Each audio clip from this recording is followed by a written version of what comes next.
lawyers have a tendency to all look at each other, Right. and that maintains the status quo. While if some firms really are more groundbreaking, the others will follow.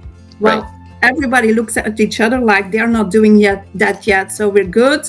Then you kind of maintain the status quo. But some are definitely taking quite a bit of initiatives there, and they're trying to turn around their culture. So that awareness is coming, but it's going slow. Wonderful. Well, we are here with Eve Vlemings. If you are an advisor to Harvard Business Review, you worked with universities like Stanford, like University of Amsterdam, University of Brussels. You are a mentor and a coach. And last but not least, you're also a lawyer. That's a lot on your plate. So my first question has to be, how are you doing today? I'm good, thank you. I'm Awesome. excited to be here.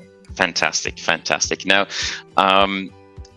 people that follow you on LinkedIn know that you work with a lot of different initiatives. Sure, you have a law background and you work often with law firms and lawyers, but you seem to have a genuine passion for all things new, innovation, technology. So people that know me personally know that I grew up in a family of lawyers, and I can't quite say that lawyers, in my experience, are the most tech savvy or most tech interested people. So for you, where did this passion for technology innovation come from? For me, innovation isn't just about technology. It's really about doing things different and better. And then the bridge to law for me was easy made, because as a lawyer, when I worked as an attorney, I often had the feeling like this can be better. Are we really still doing this? So it's a very conservative industry. We all know that. And I started looking for solutions. And I think the spark hit me during my business school journey, but definitely at Stanford, because that's all about innovation. And I was like, this is what we need in the legal space. We have to move forward. And I looked for answers within the legal industry and I didn't find them there. So we need to build bridges. And that's how innovation happens. Yeah. So in my own journey, forget about my family, but my own journey, I was in technology first, but then as I came into cybersecurity about 5 years ago, the law and justice system became all of a sudden a much more important part again, because you're dealing with criminality, with crime, cybersecurity, the cybercrime industry, I should call it, generates more profit than the world's arms and drugs trade combined. It's massive. And we, in cybersecurity, often lament that we're trying to fix tomorrow's problems with today's technologies and supported by yesterday's legislation. So in this spirit of trying to do things better and trying to keep up with the rapid change of innovation, whether it's technology or not, from your perspective, what is that biggest hurdle for the teams that you're working with? Those law firms, your own experience. What's the hurdle that is keeping us back? If we are talking about AI or technology overall, or we need different skills and we need different competencies, and to do things different, we need other knowledge and skills. By lack thereof, we end up doing just more of the same. So on one hand, lawyers have to anticipate all the risks that are coming.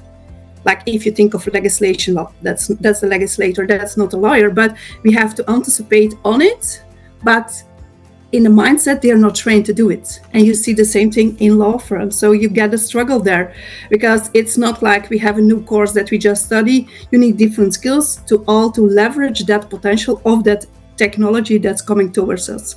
Yeah. Do you see that as an issue, like an issue that should be solved in a broad way, or is that an issue that could be solved with bringing in specialists? And I'll make the analogy with, a business can have an IT and a security team, and they are looked at by the business to fix problems and keep them safe. In cybersecurity, we've been beating the drum of everybody should be cyber aware, everybody should be trained on cyber, everybody has to have a part of cybersecurity part. When it comes to just adoption of technologies, fair to say that you see that this should be part of everybody's job description, not just, hey, a law firm should hire cyber staff. Is that a fair assessment?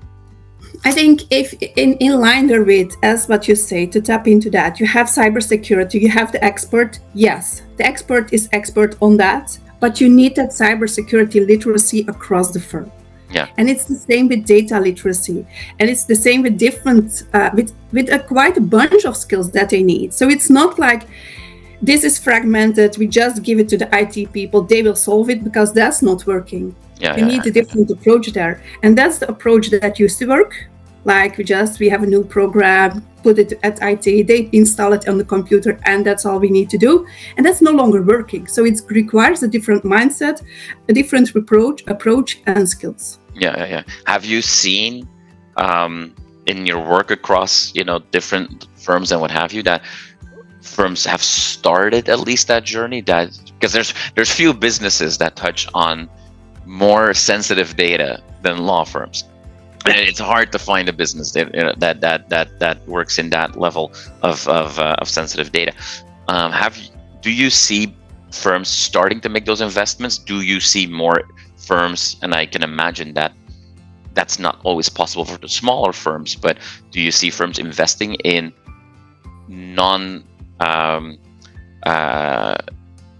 non-lawyer or criminal researcher staff, but actual cybersecurity staff, IT staff?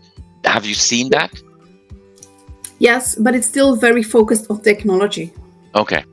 So it's like, yes, they're investing in tools and in staff, and there's quite a bit going on there. But it's not a focus like we need everybody in the firm to have some literacy on certain things. Yeah. That's but from a fragmented point of view, yes. Then some firms, definitely the bigger ones, are doing quite some investments and work in that regard. Yeah. You say that everybody should be trained better. Some firms are investing.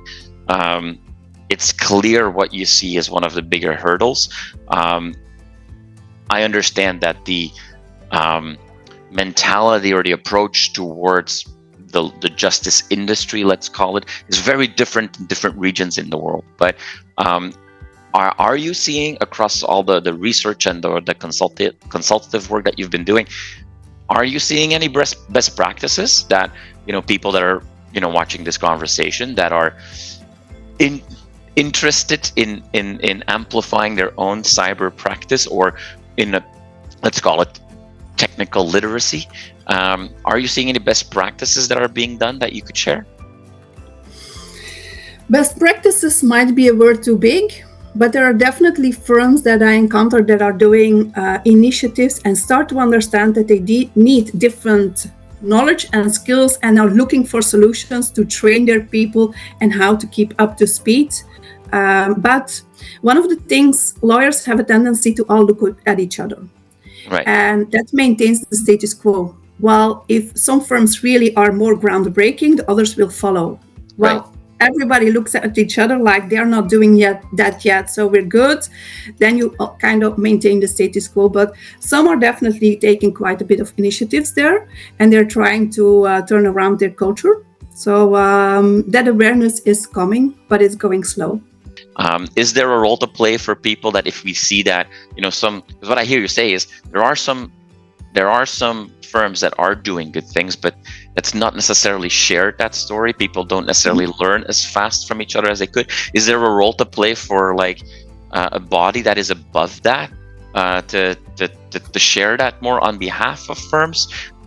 I grew up obviously in big corporate world, with companies like Microsoft, where you have this culture of best practice sharing, and if you did, you were rewarded. Fair enough. I was not sharing that with my competitors. That law firms might look at each other that way, but if everybody can benefit, is it something that a third party could help? I do believe it is needed to move the industry forward. Mm-hmm. I do think lawyers have too much of that competitive scarcity mindset, and therefore they are holding themselves back. But that's another discussion.